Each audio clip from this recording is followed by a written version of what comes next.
It should be right on the bottom tab. Yeah, I got it. So Okay. yeah, you can get us started. I'm now the grade 3 to 5 teacher, and I am meeting with you to give me feedback.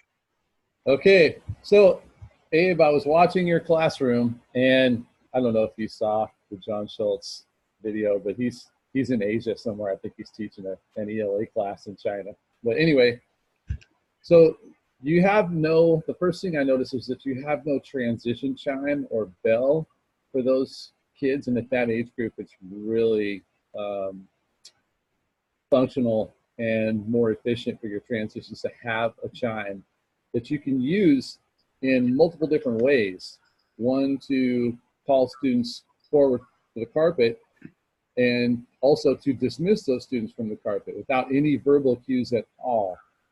And the reason why I'm mentioning the chime is because there's a lot of mismanagement in the classroom in terms of the order and expectations, the procedures and the norms. Kids aren't raising their hand, they're talking out of turn. Uh, this is creating an atmosphere that's becoming more buddy-like for you. And as a teacher, you want that role to be established all the time, that you're the teacher, so that kids, whenever you're speaking, are giving you full five, all five senses, and listening with their body, crisscross applesauce, hands in the lap, eyes on you, ears on you. And with the disorder, it generates more of this clubhouse type of feel. Okay, so I want to try to implement a transition tool like a chime or a bell into your lessons, and we'll see. I'll monitor that for a while, and we'll see if that reestablishes the norms and expectations for behavior in the classroom during transitions and just in general. Okay.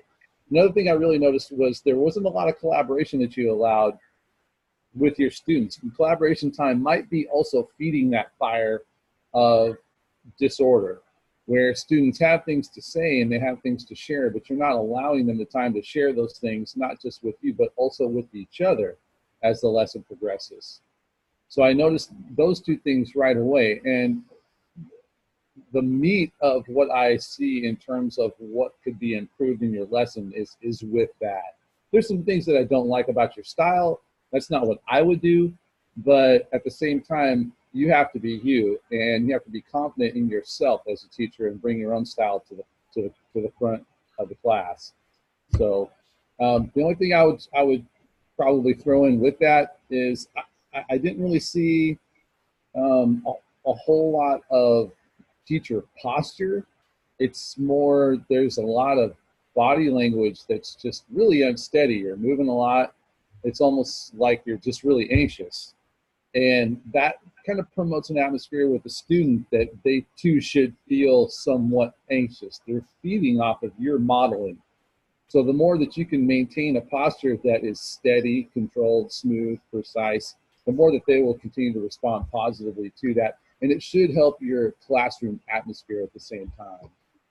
So we'll try to implement some things over the next 3 or 4 weeks, and then we'll do a little bit of a formative assessment as I monitor the students, and we'll see if that helps with your classroom lessons.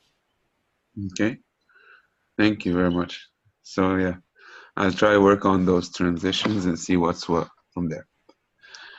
Um, for feedback on grades 6 to 8, I noticed you were giving a lesson on ecosystems for science, and you were assuming the role of less of an instructor and more of a facilitator, where you were offering a lot of open-ended questions and you were allowing your students to think a lot about the answers to these questions when the students didn't necessarily have enough background information about those, which is perfectly fine. But I noticed there was a lack of material throughout the lesson, lack of academic material given throughout the lesson to the students. Like the way most people would work as facilitators or instructions is they would usually start with open-ended questions and then progress with giving the learners the knowledge or letting them find out the knowledge. Having the whole lesson work on open-ended questions tends to give room more room to confusion amongst the learners about what they're going to learn. And I got the impression that everyone's sort of understanding their own thing, and not everyone was on the same page in terms of what you wanted to teach. And a good way to fix this would be to actually offer a bit more information to your learners during the lesson, and to constantly check the information. There was some good work, very good work on collaboration, where you split up the class into groups, and they had to work together to come up with solutions, and they had to work together to come up with answers to all these different questions, and you tied that up together at the end, which was really nice.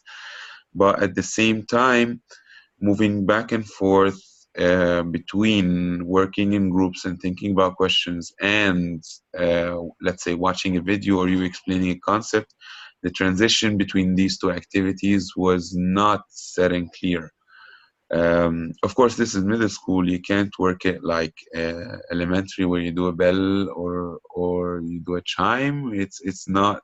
You have to develop it more, so it's more mature to their age. But think about a transition, because you're doing many different activities that are all good for your lesson, but you need to work on efficiency of transitions. And speaking of different activities, I had a problem relating all the different activities together to the lesson, because there was not a lot of time spent on relating those activities to your actual lesson topics. So you had a YouTube video, you had a few slides where you explained a few concepts, and you had a few activities where groups of students thought together about answers or questions for the topic of the lesson.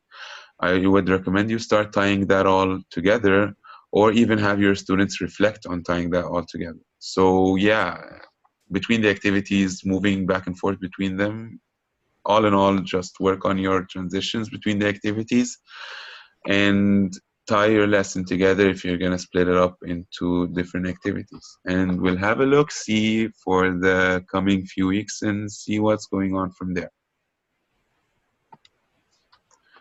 That's it for us. All right. Okay, sounds good, Abe. All right, I'm going to stop the recording now, and I'm going to figure out where it's going to save, and then I'm going to upload it or send the link to Jen straight away on our submission. If we are both on a single submission page, we're going to submit our individual videos on that too. If you'd like to add, let's decide now, would you like to add the coaching template or not? Because we're going to have to both do it or not. If we don't have to add it, then why bother? But it's probably good that we're familiarized with it a little bit in case she reflects on that in the VC. So I say we just submit our reflection written up or a video, and link for the video that we made. All right, man. Sounds good. So Abe, are you going to forward that link to me, or? I'll send one to you on Hangouts, and I'll send the other one on the submission page. I'll submit that. Okay. And attached to that submission page, I'll put my individual stuff, and you can put yours there too. It's just on the Teach Now platform. Because there's obviously some things that I missed during like this video, the feedback